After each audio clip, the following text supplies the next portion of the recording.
Salut tout le monde, j'espère que vous allez bien. Aujourd'hui je vous retrouve dans une nouvelle vidéo pour répondre à des questions qu'on m'a très souvent posées, du type comment t'as fait pour partir au Japon 1 an, quel visa faudrait que je choisisse, etc. Étant donné que j'ai effectué l'année dernière 1 an d'échange universitaire au Japon. C'est pourquoi je vous fais une vidéo récapitulative sur les visas qu'on peut avoir pour aller au Japon. Attention, cette vidéo est destinée aux ressortissants français étant donné que les lois etc. entre les pays changent selon les pays. Donc là, c'est pour les Français. N'oubliez pas de nous montrer que ce genre de vidéo vous plaît en commentant, likant ou encore en vous abonnant à cette blabla. On passe au vif du sujet.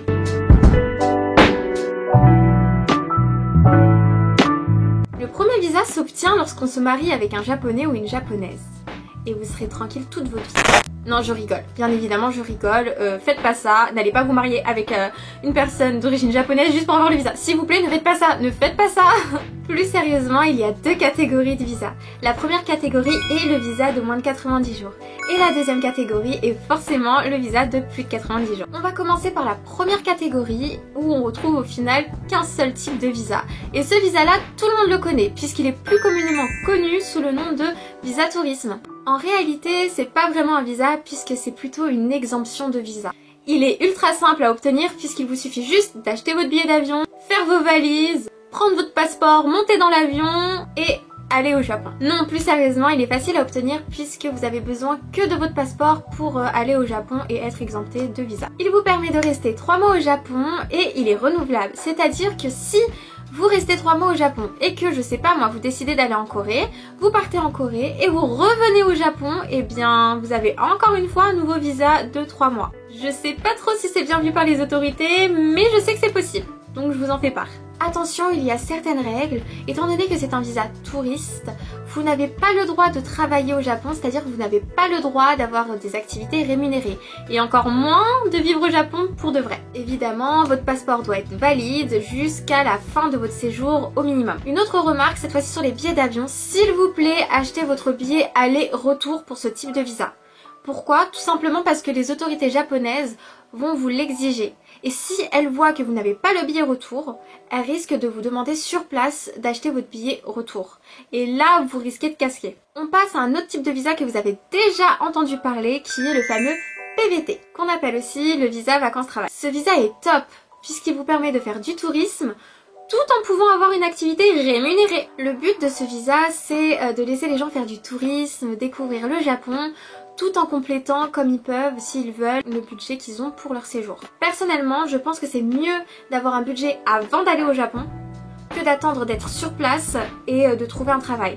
Pourquoi? Tout simplement parce que vous ne savez pas de quoi demain est fait. Ça se trouve, vous allez avoir un imprévu ou des imprévus, je ne sais pas. Ça se trouve, vous allez trouver un travail et ce travail ne vous permettra pas réellement de financer votre vie de tous les jours. De toute manière, l'ambassade du Japon ne vous laissera pas partir si vous n'avez pas un certain montant dans votre compte bancaire. Sinon, ce visa est disponible pour les personnes qui sont majeures, bien évidemment, et qui ont en dessous de 30 ans. Aussi, il faut que ces personnes-là n'aient jamais fait de PVT au Japon auparavant, puisque ce visa-là est valable qu'une seule fois dans la vie.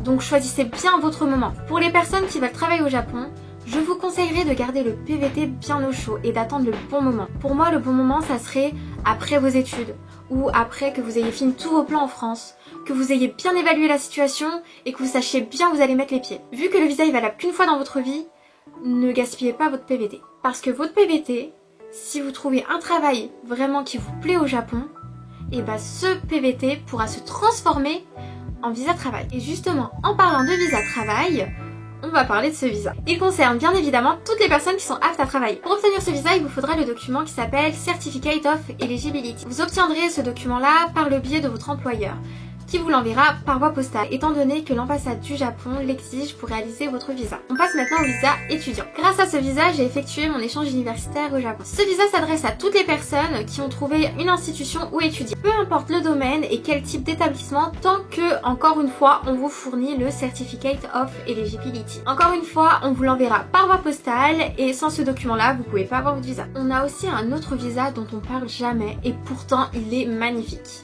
Il est génial. Et c'est dommage qu'on en parle très peu. J'ai nommé le VIE ou encore le VIA. Donc le volontariat international en entreprise ou le volontariat international en administration. En gros, les entreprises françaises peuvent donner des missions professionnelles aux personnes qui ont entre 18 et 28 ans lors de la signature du visa. Ce qui veut dire que si vous avez 28 ans et que vous avez signé votre document, mais que vous voulez partir pour vos 29 ans, vous pouvez. La plupart des missions sont destinées aux personnes qui ont un bac plus 5, mais on peut trouver aussi des missions pour des bac plus 2 et j'en passe. Dans tous les cas, qui ne tente rien n'a rien. Donc si vous voulez tenter ce visa, vous n'avez rien à perdre, foncez. Il faut juste que vous ayez quelques compétences à apporter à l'entreprise et le tour est joué. Ce visa n'existe pas que pour le Japon, il existe pour le monde entier. Ce visa a une période modulable entre 6 et 24 mois et est renouvelable une fois dans cette limite. Bien évidemment, ce visa a de gros avantages. Vous pouvez bien gagner puisque vous pouvez toucher entre 1100 € et 2900 € selon les pays. En plus, l'entreprise vous paye votre billet aller-retour. Et un autre avantage génial, c'est que vous n'êtes pas imposable. On passe maintenant au dernier visa que je souhaite vous présenter qui peut vous être utile, qui est effectivement le visa stage. Encore une fois, pour l'obtenir, il vous faudra le Certificate of Eligibility. Évidemment, l'établissement doit vous l'envoyer par voie postale. Il est nécessaire d'avoir un visa stage lorsqu'on a trouvé un stage de plus de 90 jours et aussi lorsqu'on a trouvé un stage rémunéré. Du coup, si votre stage fait moins de 90 jours et qu'il n'est pas rémunéré, il n'y a pas de souci, vous pouvez partir avec le visa touriste. Si vous partez au Japon avec un visa touriste alors que vous faites un stage rémunéré, vous risquez d'avoir des problèmes. Voilà, mon résumé sur les visas est terminé. J'espère que cette vidéo vous aura été utile, qu'elle vous aura bien informé et qu'elle vous aura plu. Si vous avez des questions, n'hésitez pas à les mettre en commentaire, j'y répondrai. N'oubliez pas de nous montrer que vous avez aimé en likant, en commentant ou encore en vous abonnant. Sur ce, à la prochaine!